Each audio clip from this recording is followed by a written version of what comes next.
So today I'm heading to Zukkini in Ara Damansara. It's this Aussie Asian brunch spot that has been getting a lot of hype lately.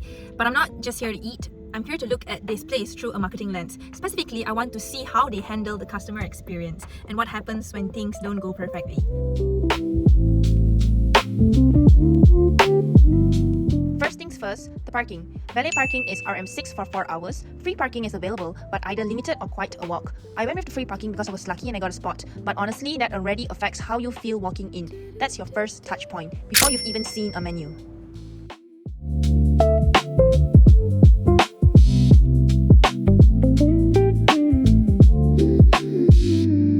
Alright, so I just got a seat.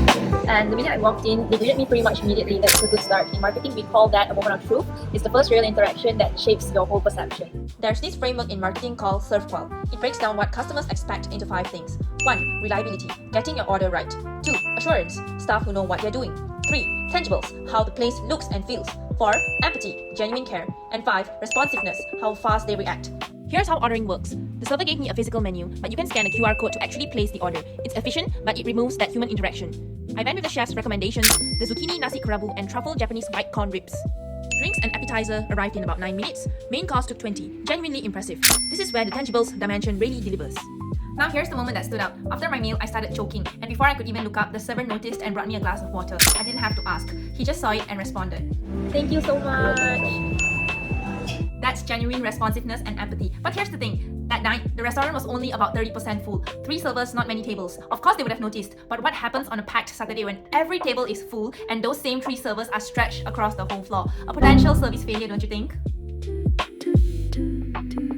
So after my meal, I was about to call for the bill, but there was one problem. The call button on my table was not working. Fortunately, the server noticed and signaled me to come to the counter to make payment. So the human caught what technology missed, but this is a QR code digital ordering restaurant. If the technology fails during peak hour and the servers are all busy, don't you think this is another potential service failure? And this is the service recovery paradox. When a business recovers well from a mistake, acknowledges it, fixes it, and goes the extra mile, the customer can end up more loyal than if nothing went wrong. After my visit to Zukkini, here's 3 things I recommend. 1. Make check-ins proactive. The staff here have great instincts, however, they should interact more with their customers. For example, the staff didn't speak to me or ask me how I was doing until they realized I was choking. Number 2. When technology fails, acknowledge it. Sorry about that button. It takes approximately 3 seconds and turns that friction point into a connection. And 3. Follow up with reservation customers. A simple thank you message extends the relationship beyond the restaurant. Mistakes happen.